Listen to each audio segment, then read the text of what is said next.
Who should have access to the battle plans for Israel? Right, that's a fascinating question. How much information should be shared? To who should it be shared? Um, it's possible that that is one of the issues with the stories of the story of the Miraglim, of the spies in the desert. There is a very well-known argument, right?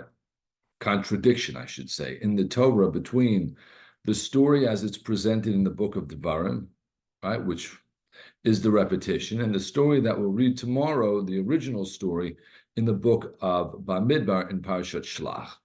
Right? In Shlach we read, by the Bar Hashem Moshe Lemor, Shlach lecha anashim, the Hashem commands Moshe, send people, v'yaturu deretz Canaan, and go and traverse the land that I'm going to give to you. And right, then you have the names, and of course we know the end of the story. We have right, terrible tragedy, 38 more years in the desert, death of an entire generation.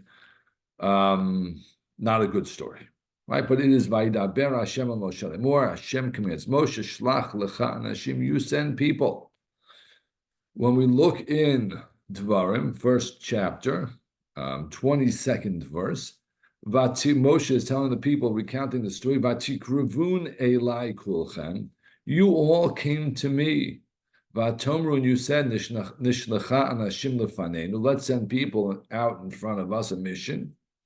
V'yachperu lanu et haaretz, let them investigate the land. V'yashibo et davar, let them bring us back. Right, let them bring back word how we're going to go up and how we're going to come, etc. and etc. Right, and of course the Medrash and Rashi and everybody following, right, wants to know, well, what really happened? Did Hashem command it, or did the people request it, and Hashem acquiesced? Right, so Rashi says you have to read Bamidbar in light of Dvarim. The people really wanted it, and then Moshe, right, or Hashem agrees and tells Moshe to go ahead and do it. The other option, and I've talked about this over the years many times, is to say that no, they're both true. Hashem commanded X, but the people did Y. So in a sense, right, there were the ideal mission that Hashem sent, which wasn't executed, and then there was the mission that the people went on, right? And it was as if it was their initiative because they misunderstood the point of the mission, right? There's a mission from God's perspective and a mission from the people's perspective. Hashem's perspective is in Bamidbar, the people's perspective is in Dvar. Most probably every time that I've tried to explain this split between Hashem's mission, the people's missions, it has been about the nature of the mission. I'm going to assume you remember that from years past and offer a different answer, a fascinating answer from Rabbi Yehuda Herzl Henkin of blessed memory. Rabbi Henkin suggests that there is another difference, and that is who is supposed to receive the information on the way back. Now, let me just show you in Bamidbar, then we'll go back to Dvarim, right? Moshe is told, Shlach lecha anashim, you send the people, it's your mission, right? And just like in Yehoshua, when the spies come back, they're supposed to report to the leadership, right? That's the way it's supposed to be. It's how it is in Yehoshua, and that's what it was supposed to be here, right? Shlach lecha anashim, ele shmot ha'anashim asher shalach Moshe. Moshe sending them, they're supposed to come back and tell Moshe what they found.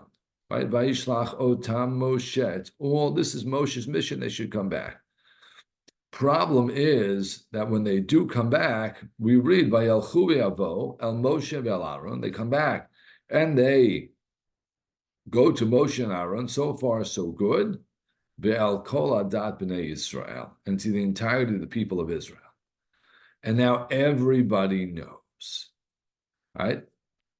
That, says Rabbi Henkin, was one of the mistakes of the spies, right? And therefore, when we look in Dvarim and it says, "Vatikruvun elai kulchem," all the people came and said, let's send spies, right? That's the people wanted to know. And therefore, in hindsight, it's as if it was a different mission. It's the people's mission because the people want the information, right? And then you have a little broken telephone, and then rumors start, and everything gets spread like wildfire, right? Throughout all the camp in the desert, we can't do it. Oh my God, they're so big and they're so strong, and we can't.